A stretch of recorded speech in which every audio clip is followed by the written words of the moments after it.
اعوذ باللہ من الشیطان الرجیم بسم اللہ الرحمن الرحیم۔ مشکوٰۃ شریف کا باب توکل اور صبر کا بیان جاری ہے۔ مشکوٰۃ شریف کی حدیث 5304 اور 5305۔ حضرت جابر رضی اللہ تعالیٰ عنہ سے روایت ہے کہ انہوں نے نبی کریم صلی اللہ علیہ وآلہ وسلم کے ساتھ نجد کی طرف جہاد کیا۔ نجد جو ہے یہ آج کل جو سعودی حکومت ہے، جس کا دارالحکومت ریاض ہے، وہ علاقہ ہے۔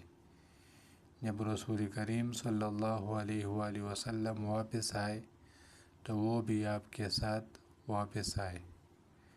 صحابہ کرام رضی اللہ تعالیٰ عنہم اجمعین کو گھنے خاردار درختوں کی وادی میں دوپہر کو نیند نے آ لیا۔ دوپہر کو نیند جس کو ہم قیلولہ کہتے ہیں، تو وہ کچھ دیر قیلولہ کرنے لگے۔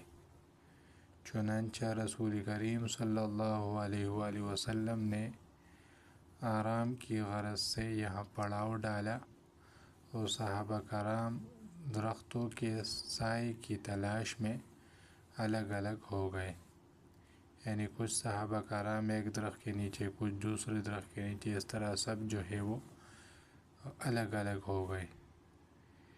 رسول کریم صلی اللہ علیہ وآلہ وسلم نے کیکر کے درخت کے نیچے پڑاؤ ڈالا اور اپنی تلوار اس درخت کے ساتھ جو ہے وہ لٹکا دی،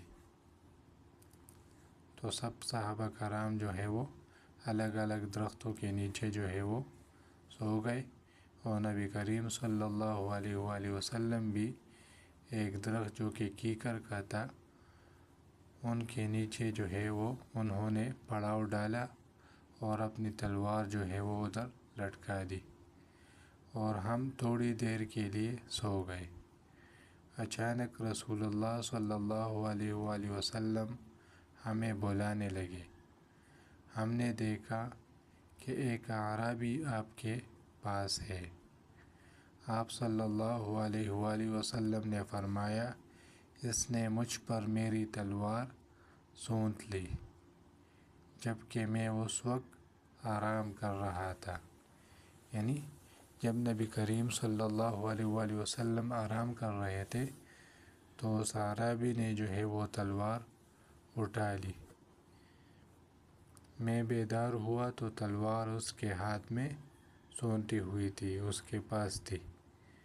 اس نے کہا، تجھے مجھ سے کون بچائے گا؟ تو نبی کریم صلی اللہ علیہ وآلہ وسلم نے 3 مرتبہ کہا اللہ، کہ اللہ جو ہے وہ مجھے بچائے گا۔ آپ صلی اللہ علیہ وآلہ وسلم نے اس کی کوئی سرزنش نہیں کی اور آپ بیٹھ گئے۔ اور ایک اور روایت میں ہے کہ اس نے کہا، تجھے مجھ سے کون بچائے گا؟ تو آپ صلی اللہ علیہ وآلہ وسلم نے فرمایا اللہ۔ تلوار اس کے ہاتھ سے جو ہے وہ گر گئی، یعنی اس پر جو ہے وہ جب نبی کریم صلی اللہ علیہ وآلہ وسلم نے اللہ کہا تو اس پر جو ہے وہ رعب طاری ہو گیا اور اس کے ہاتھ سے جو ہے وہ تلوار گر گئی۔ رسول کریم صلی اللہ علیہ وآلہ وسلم نے تلوار پکڑ کر فرمایا۔ اب نبی کریم صلی اللہ علیہ وآلہ وسلم نے تلوار اٹھائی اور اس سے کہا، تجھے مجھ سے کون بچائے گا؟ اس نے عرض کیا، آپ بہتر پکڑنے والے ہیں۔ تو یعنی اس نے جو ہے وہ منت سماجت جو ہے وہ شروع کر دی۔ یعنی تلوار تو نبی کریم صلی اللہ علیہ وآلہ وسلم کے ہاتھ میں تھی، تو اس نے فرمایا کہ آپ جو ہے وہ بہتر پکڑنے والے ہیں، یعنی معاف کر دیں، منت اس نے کر دی۔ تو آپ صلی اللہ علیہ وآلہ وسلم نے فرمایا، تم گواہی دیتے ہو کہ اللہ کے سوا کوئی معبود برحق نہیں، اور یہ کہ میں اللہ کا رسول ہوں۔ اس نے کہا نہیں، کیونکہ وہ کافر تھا۔ پہلے تو جب نبی کریم صلی اللہ علیہ وآلہ وسلم کے ہاتھ میں جو ہے وہ تلوار آ گئی تو وہ یہ تو نہیں کہہ سکتا تھا کہ مجھے جو ہے وہ اللہ بچا لے گا، کیونکہ وہ کافر تھا۔ تو اس نے کہا کہ آپ جو ہے وہ بہتر پکڑنے والے ہیں۔ پھر نبی کریم صلی اللہ علیہ وآلہ وسلم نے اس کو جو ہے وہ اسلام کی دعوت دی تو اس نے کہا نہیں، لیکن میں آپ صلی اللہ علیہ وآلہ وسلم سے یہ عہد کرتا ہوں کہ میں آپ سے نہ تو قتال کروں گا اور نہ آپ سے قتال کرنے والوں کا ساتھ دوں گا، یعنی نہ خود جو ہے وہ آپ سے جنگ کروں گا اور نہ جو دوسرے آپ سے جنگ کریں گے تو ان کا جو ہے وہ ساتھ دوں گا۔ تو آپ صلی اللہ علیہ وآلہ وسلم نے اس کا راستہ جو ہے وہ چھوڑ دیا اور اسے جانے دیا، یعنی اس کو جو ہے وہ معاف کر دیا۔ وہ اعرابی اپنے ساتھیوں کے پاس آیا اور کہا، میں بہترین شخص کے پاس سے تمہارے پاس آیا ہوں۔